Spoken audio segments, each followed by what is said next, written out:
അതുകൊണ്ടാണ് ഇപ്പോൾ പല ആളുകളും എന്നോട് പറഞ്ഞത് 27 വയസ്സ് ഇനിയിപ്പോൾ സിംഗപ്പൂരിൽ ബിസിനസ് എല്ലാവരും എന്നോട് ചോദിക്കുമ്പോൾ നമുക്കൊരു പ്രൗഡാണ്. കാരണം നമ്മൾ അതിൻ്റെ ബാക്കിൽ ഒരുപാട് കഷ്ടപ്പെട്ടിട്ടുണ്ട്.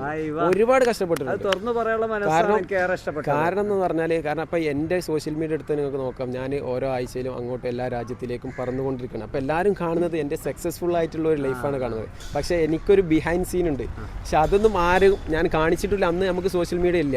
കാരണം ഞാൻ ഒരു 4ാം ക്ലാസ് 5ാം ക്ലാസ് പഠിക്കുമ്പോൾ ഞാനൊക്കെ എൻ്റെ ചെറുപ്പത്തിൽ സ്കൂൾ പൂട്ടിയാൽ എന്ത് ചെയ്യുന്നറിയോ, നമ്മളെ ചെറിയ ഒരു പ്രൈസ് വിറ്റിട്ടുണ്ട്, അതുപോലെ അച്ചാർ, അങ്ങനെയൊക്കെ നമ്മൾ വീട്ടിൻ്റെ മുറ്റത്ത് എന്ത് ചെയ്യും, ഓരോ സാധനങ്ങൾ വാങ്ങും. അതിൽ നമുക്ക് ആ ഒരു നമുക്കൊരു ബിസിനസ് എന്തായിട്ട് നമ്മൾ ഫാമിലി അടക്കം ബിസിനസ് ചെയ്യുന്ന ആളുകളാണ്. അപ്പോൾ നമുക്ക് ആ ഒരു ഐഡിയ ഉണ്ട്. നമുക്ക് മറ്റുള്ളവർക്ക് വർക്ക് ചെയ്യുന്നതിനേക്കാൾ നല്ലത് സ്വന്തം നമ്മൾ ചെയ്തിട്ട് നമ്മൾ സ്വന്തം ഏൺ ചെയ്യുമ്പോൾ അതിനൊരു പ്രൗഡ് മൊമെൻ്റ് ആണ്.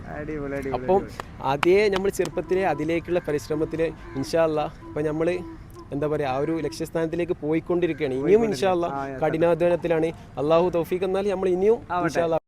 മലപ്പുറം ജില്ലയിലെ പെരുവള്ളൂർ കൂമണ്ണ എന്ന കൊച്ചു ഗ്രാമത്തിൽ നിന്നും പഠിച്ച് വളർന്ന ഒരു സാധാരണക്കാരനായ റഹീസ് ഇന്ന് മിസ്റ്റർ സിംഗപ്പൂർ ആ മത്സരം കഴിഞ്ഞ് ലോകോത്തര മത്സരമായ മിസ്റ്റർ യൂണിവേഴ്സ് റണ്ണറപ്പ 45ഓളം രാഷ്ട്രങ്ങളെ തോൽപ്പിച്ചിട്ടാണ് റണ്ണറപ്പായത്. അഭിമാനമുണ്ട് കേട്ടോ ഈ റഹീസിനെ കുറിച്ച് പറയുമ്പോൾ. കഠിനാധ്വാനത്തിലൂടെ വളർന്നു വന്ന വലിയൊരു പ്രചോദകൻ കൂടിയാണ് റഹീസ് എന്ന് പറയുന്നത്.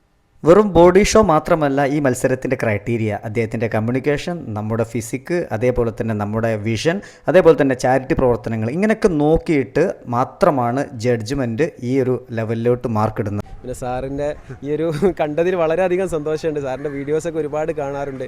അതുപോലെ തന്നെ സാറിൻ്റെ സ്റ്റുഡൻസും ഒരുപാട് നമ്മളെ ഫാമിലികൾക്ക് ഒരുപാട് സാറിൻ്റെ കാണാൻ പോകുക എന്ന് പറഞ്ഞപ്പം എല്ലാവരും പറഞ്ഞു, ഫൈസൽ സാർ എന്നെ പഠിപ്പിച്ചിട്ടുണ്ട് എല്ലാവരും പറഞ്ഞപ്പം വളരെയധികം സന്തോഷം.